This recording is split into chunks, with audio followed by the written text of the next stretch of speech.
Hi, this is the business news segment on India Roundup, and my name is Paloma Quadras with the headlines this week. Business travel picks up in India for the first time since lockdown.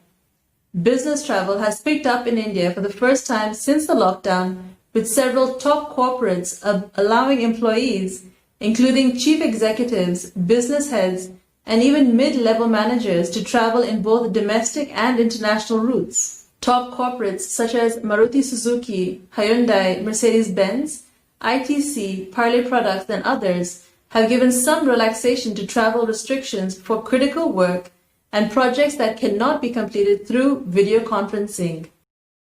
India has investigated 0 foreign bribery cases between 2016 and 2019. According to Transparency International, India is on the list of countries with the worst track record in dealing with foreign bribery.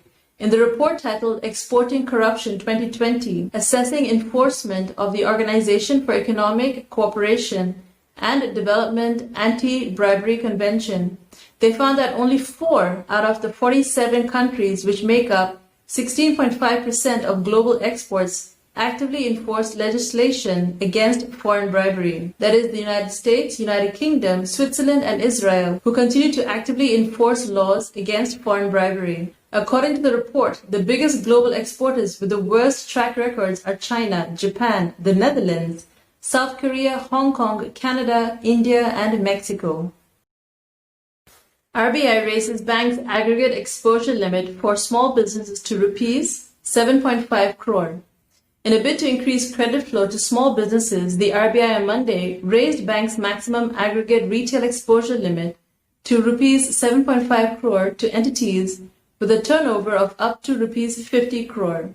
This was raised up from the earlier rupees 5 crore limit. RBI said that the decision was taken in order to harmonize with the Basel guidelines. When business is on your mind, you are on our mind. Sarovar Hotels and Resorts. 24 hours RTGS to boost ease of doing business. RTGS, known as Real-Time Gross Settlement, is a mechanism for high-value bank fund transfers that will be made available around the clock from December 2020 instead of just during the daytime on working days. The move will improve ease of doing business in India as companies use this platform for payments, and with increased digitization, commercial transactions are taking place throughout the day.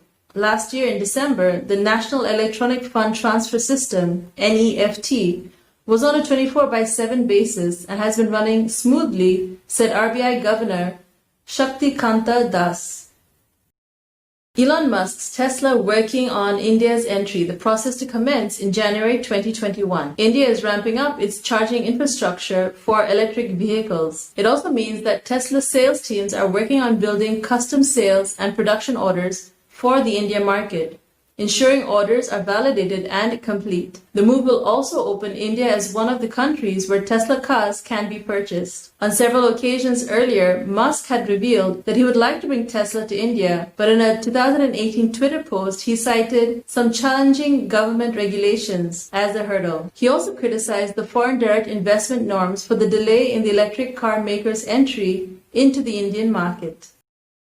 Foreign direct investment routed through Mauritius, RBI move will create transparency and accountability on the source of funding. The RBI's position is understood to be that finance companies cannot set up with foreign direct investment routed through Mauritius or other jurisdictions that are not compliant with the Financial Action Task Force. Industry watchers point out that the last few months have seen a surge in investments from China, which is routed through countries such as Mauritius and the Cayman Islands. At present, 100% foreign direct investment is allowed under the automatic route in companies operating in the regulated financial services sector, including non-banking financial companies, except where investment is from a country that shares a land border with India. Atul Pandey, a partner in Kaitan & Co., said, "Clarity is required as there is nothing in black and white. FDI is allowed by the Ministry of Finance. SEBI is also registering such investments for Category 1 license. But the RBI is not giving approval, so it is creating a lot of confusion.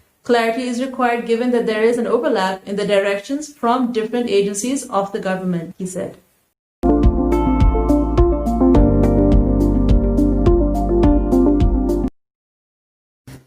Office space leasing picks up in the third quarter 2020, absorption to gain further traction in the fourth quarter 2020, according to Colliers International India.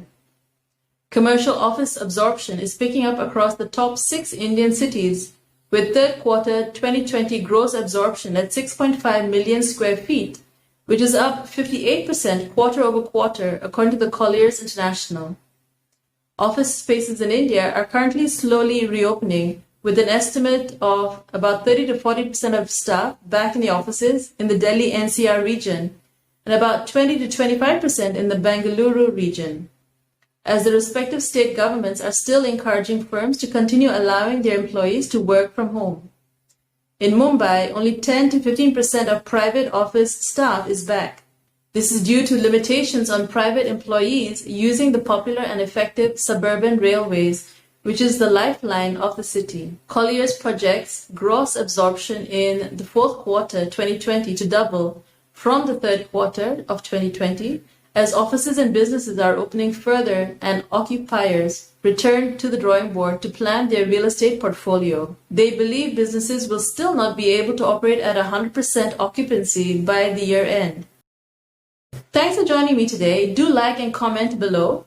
Don't forget to watch our other programs on India Roundup. And till we meet again, stay safe and take care.